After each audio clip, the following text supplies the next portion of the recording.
Moodbidri inspector Sandesh ವಿರುದ್ಧ ಕೇಳಿಬಂದಿದ್ದ ಲೈಂಗಿಕ ದೌರ್ಜನ್ಯದ ಆರೋಪಗಳಿಗೆ ಈಗ ಬಿಗ್ ಟ್ವಿಸ್ಟ್ ಸಿಕ್ಕಿದೆ.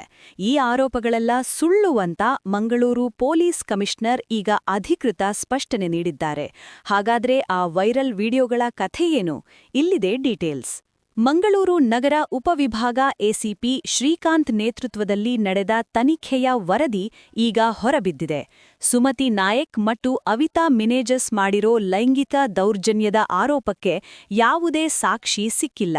ಕಮಿಷನರ್ ಸುಧೀರ್ ರೆಡ್ಡಿ ಅವರ ಪ್ರಕಾರ ಈ ಆರೋಪಗಳು ದುರುದ್ದೇಶಪೂರಿತವಾಗಿವೆ.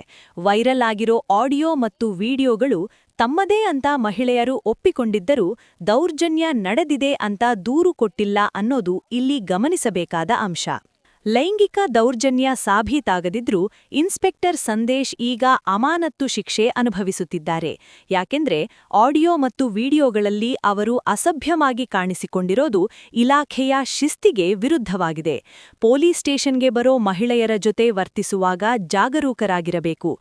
ಇಂತಹ ಎಡವಟ್ಟುಗಳಿಗೆ ಬೆಲೆ ತೆರಲೇಬೇಕು ಅಂತ ಕಮಿಷನರ್ ಖಡಕ್ ಆಗಿ ಹೇಳಿದ್ದಾರೆ. ವೈಯಕ್ತಿಕ ದ್ವೇಷಕ್ಕಾಗಿ ಸುಳ್ಳು ದೂರುಗಳನ್ನ ನೀಡಿ ತನಿಖೆಯ ಹಾದಿ ತಪ್ಪಿಸುವವರ ವಿರುದ್ಧ ಕಾನೂನು ಕ್ರಮ ಜರುಗಿಸಲಾಗುವುದು ಎಂದು ಕಮಿಷನರ್ ಎಚ್ಚರಿಕೆ ನೀಡಿದ್ದಾರೆ. ಪೊಲೀಸ್ ಅಧಿಕಾರಿಗಳ ಇಂತಹ ವರ್ತನೆ ಬಗ್ಗೆ ನಿಮ್ಮ ಅಭಿಪ್ರಾಯ ಏನು? ನಿಮ್ಮ ಅನಿಸಿಕೆಯನ್ನ ಕಮೆಂಟ್ ಮಾಡಿ. ಮಂಗಳೂರಿನ ಲೇಟೆಸ್ಟ್ ನ್ಯೂಸ್ ಅಪ್ಡೇಟ್ಸ್ಗಾಗಿ ನಮ್ಮ ಚಾನೆಲ್ ಸಬ್ಸ್ಕ್ರೈಬ್ ಮಾಡಿ. ಧನ್ಯವಾದ.